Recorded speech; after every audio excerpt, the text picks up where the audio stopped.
ఇవాళ ప్రభుత్వాల అంచనాలు, ఆర్టీసీ సంస్థ అంచనాల ప్రకారం కూడా 60% మహిళలు ప్రయాణం చేస్తారు. ఉన్న ప్రయాణికుల్లో 60% కాదు, ప్రయాణికుల సంఖ్య కూడా పెరిగింది. ఇంతకుముందు చెప్పారు, ఆక్యుపెన్సీ రేషియో ఆర్టీసీలో అలా ఏ రవాణా సాధనంలోనైనా ప్రయాణికుల సంఖ్యను ఆక్యుపెన్సీ రేషియోతో కొలుస్తారు. అంటే 100 మంది ప్రయాణం చేసడానికి అవకాశం ఉంటే ఎంత మంది ప్రయాణం చేస్తున్నారు అని. ఇది 65%గా ఉన్నది ఆర్టీసీలో. ఇవాళ 89% సగటుకు చేరింది. కొన్ని చోట్ల, అనేక చోట్ల 100% దాటి 110, 120%, అంటే 100 మంది ప్రయాణం చేసే సదుపాయం ఉంటే 110 మంది, 120 మంది ఆర్టీసీలో ప్రయాణం చేస్తారు. అందులో 60% మహిళలు.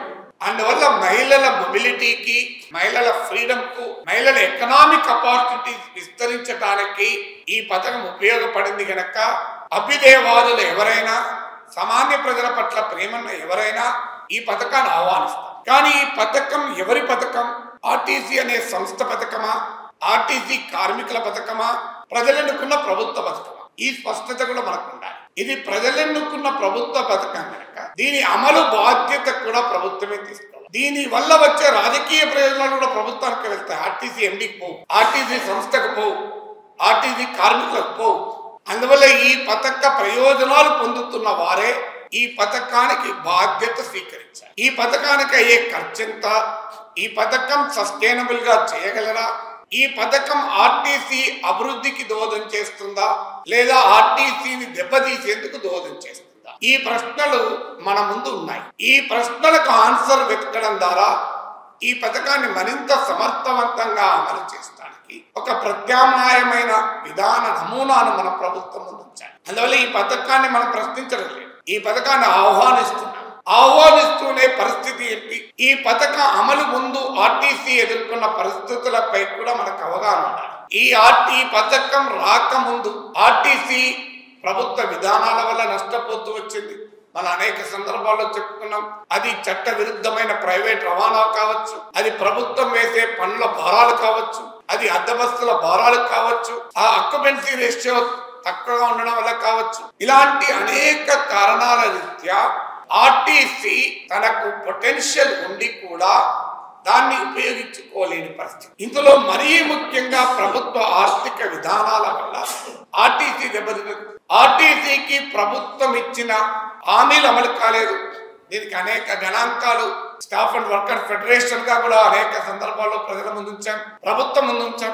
2014 నుంచి 2023 మధ్య కాలంలో 8,500 కోట్లు ఆర్టీసీకి ప్రభుత్వం ఇవ్వాల్సి ఉండగా సుమారు 5,800 కోట్లు మాత్రమే ఇచ్చింది. టు బి స్పెసిఫిక్ గా 5,855 కోట్లు, అంటే సుమారు 2,700 కోట్లు ఆర్టీసీకి ప్రభుత్వము చెల్లించాల్సి ఉండగా చెల్లించలేదు. దీనికి అనేక రూపాలు, రీఎంబర్స్మెంట్ ఇవ్వాల్సింది ఇవ్వలేదు.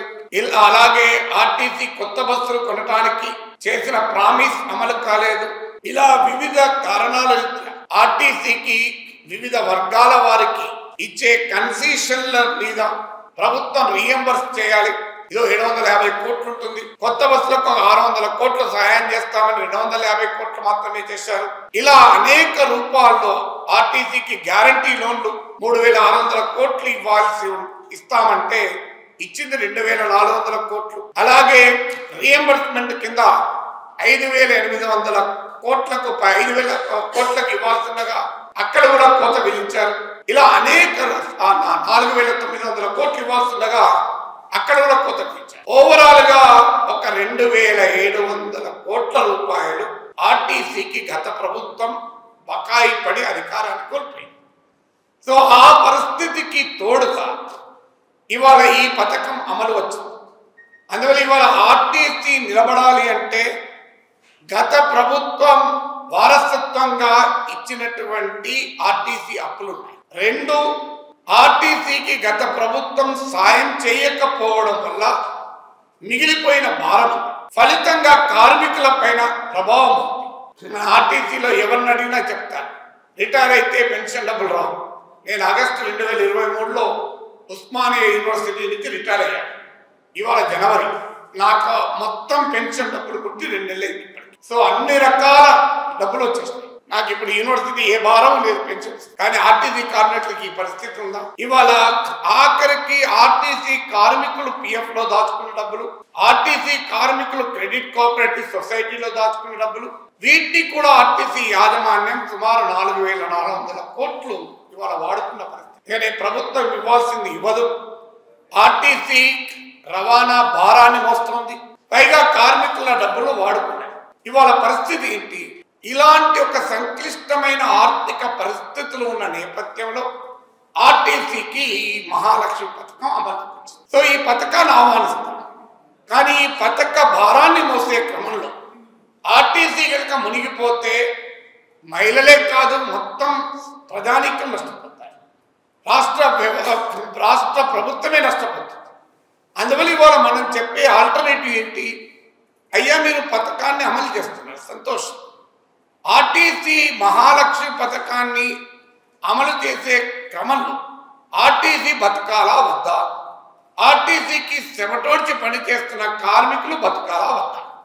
ఇది రాష్ట్ర ప్రభుత్వం సమాధానం చెప్పాలి.